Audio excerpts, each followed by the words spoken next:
हमारी आजादी की 75वीं सालगिरह मना रहे हैं, खुशी मना रहे हैं, लेकिन 1947 में आज ही के दिन हमारे देश के लाखों लोग ऐसे थे जो दुख में थे, दर्द में थे, तकलीफ में थे और उन्होंने विभाजन का दंश झेला था, विभाजन की विभीषिका को सहा था।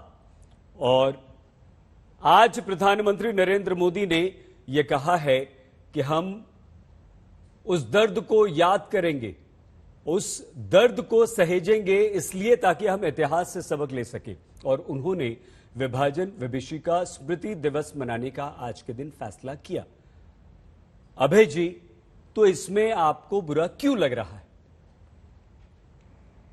सईद भाई, मैं आजादी देशवासियों को बहुत और ये दर्द भी व्यक्त करता हूं कि इतिहास में जिन लोगों ने भारत को धोखा दिया, आज वो सत्तासीन है, भारत की सीमाओं पर फिर खतरा मंडरा रहा है। तो मैं दो पंक्तियां सरल जी की कहना चाहता हूं। राज के श्रृंगार मेरे देश के, साकार सपनों देश की, स्वाधीनता पर आंच तुमाने न देना। देश के इतिहास पर जब देशद्रोही छा रहे हों, देश के भूगोल पर जब भेड़िए ललचा रहे हों, काल यौवन के धनी तुम खिड़कियां शीशे में तोड़ो, दुश्मनों की बाह तोड़ो, गर्दनें उनकी मरोड़ो। तुम सैनिक हो, काल को भी काल से दिखते रहे हो। देश के सैनिकों का आह्वान करता हूं, तुम सैनिक हो, काल को भी काल से दिखते रहे हो। देश का सौभाग्य अपने खून से लिखते रहे हो। दाव पर गौरव लगे तो शीश दे देते भी हंसकर, देश के सम्मान पर काली घटा छाने न देते। प्रधानमंत्री जी, पूरा देश पीड़ा में और दर्द में था, इस बात से कोई इनकार नहीं कर सकता। लेकिन दुख उससे ज्यादा ये हुआ कि आज जो जेटली जी मैडम बैठी है, उनके दर्द पर, उनके जख्मों पर आपने नमक छिड़क दिया। प्रधानमंत्री जी, 22 मार्च 2021 को पाकिस्तान को बंटवारे के लिए शुभकामनाएं भेजी, चिट्ठी लिखकर आपने बंटवारे की बधाई दे दी। क्योंकि 22 मार्च जो पाकिस्तान का स्थापना दिवस है, वो इसलिए मनाया जाता है क्योंकि 1940 में पहली बार लाहौर के उस प्रस्ताव में 22, 23, 24 मार्च को पाकिस्तान के अलग बनाने की घोषणा की। और किसने की थी वो जानते हैं? वो प्रस्ताव पढ़ा था फजलुल हक ने। ये कौन फजलुल हक थे? 1940 में ये प्रस्ताव पढ़ने वाले, जिसके साथ 1942 में भारतीय जनता पार्टी के बुनियाद के पत्थर श्यामा प्रसाद मुखर्जी साहब ने सरकार बनाई थी। और सरकार ही नहीं बनाई, एक प्रस्ताव पारित किया आजादी के आंदोलन में, भारत छोड़ो आंदोलन 1942, इसको कैसे कुचलना है। गवर्नर को वो प्रस्ताव दिया जब मातांगी हाजरा बूढ़ी गांधी उस समय उसी बंगाल के तामलुक जिले में वंदे मातरम का उद्घोष करके एक के बाद एक 5 गोलियां सीने पर खा रही थी। 5,000 कांग्रेस के कार्यकर्ता थे। अभय जी, तो इसलिए अभय जी सुनिए तो प्लीज। आप ये दोहरा कर, आपने प्रधानमंत्री जी अभय जी एक मिनट सुन तो लीजिए, दिवस की बधाई नहीं दी पाकिस्तान को ट्वीट करके? अभय जी, अरे अभय जी सुन तो लीजिए प्लीज। अभय जी सवाल हमारा कुछ और था, आप कहीं और ले गए, आपने एक लंबी चौड़ी कविता सुना दी। हमारे साहित्यकारों ने विभाजन के दंश पर जो लिखा है वो आंखें नम कर देता है। और जितना साहित्यकारों ने उस विभाजन और पलायन के दर्द को उकेरा है, बताया है, वो एक सबक के तौर पर उन्होंने बताया कि ऐसा हुआ था, ऐसा प्लीज मत होने दीजिए। ये दुनिया का शायद सबसे बड़ा विस्थापन था जो हमारे देश के लोगों ने सहा है। लाखों लोग मारे गए थे अभय जी, ट्रेनों में यात्रियों की जगह लाशें, शव लद कर आते थे। हम कैसे भूल सकते हैं? सवाल सिर्फ छोटा सा ये है, छोटा सा सवाल ये है अभय जी कि आपको अगर इतिहास से कोई सबक लेकर वैसा दोबारा कभी ना हो, अगर हम सबक सीख रहे हैं और प्रधानमंत्री ये मंशा जाहिर कर रहे हैं, तो आपको उसमें शक की बू क्यों आ रही है? नहीं, सही कहा।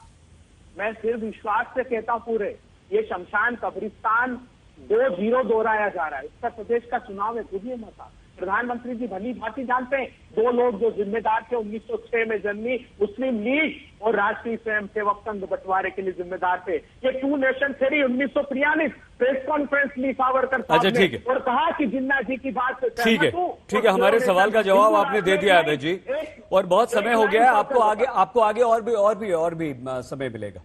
प्रेम शुक्ला जी, अभय जी का तो आरोप आपने सुन लिया कि भाई उत्तर प्रदेश का चुनाव नजदीक है और इसलिए आप इस मुद्दे को उठा रहे हैं। तो क्या आपको लगता है कि उत्तर प्रदेश में ये विभाजन विभीषिका स्मृति दिवस मनाने से आपको कुछ फायदा होगा? और दूसरी बात, सबक सीखना तो बिल्कुल ठीक बात है, लेकिन प्रेम जी, कहीं ऐसा तो नहीं कि हम लाखों हिंदुस्तानियों के जख्मों को कुरेद रहे हैं, उन्हें फिर से उसी दर्द की तरफ धकेल रहे हैं।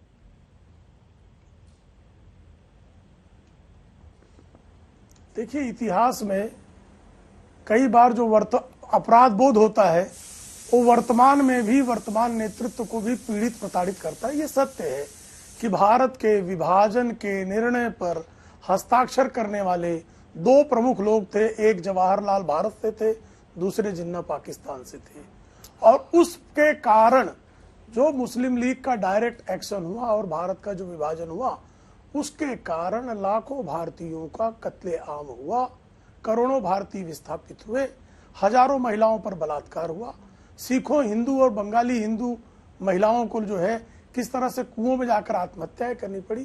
पूरे दर्द से पूरा इतिहास भरा पड़ा है।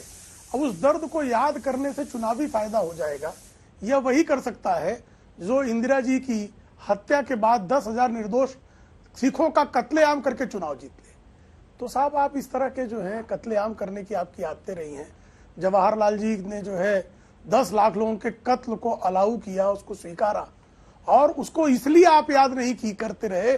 1947 से ही आपको याद करने की आवश्यकता थी कि यह भारत माता को विभाजित करने का जो ये कलंकित कृत्य हुआ है, यह कलंकित कृत्य मुस्लिम तुष्टीकरण के गर्भ से जन्मा था, कालांतर में मुस्लिम अलगाववाद में तब्दील हुआ।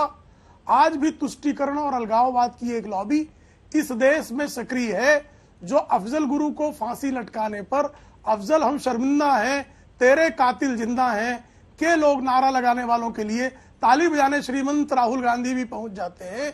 तो यह जो विभाजनकारी वृत्ति है, उस विभाजनकारी वृत्ति को इतिहास बोध प्राप्त होता रहे, ताकि आने वाली पीढ़ी धर्म के आधार पर न बंटे।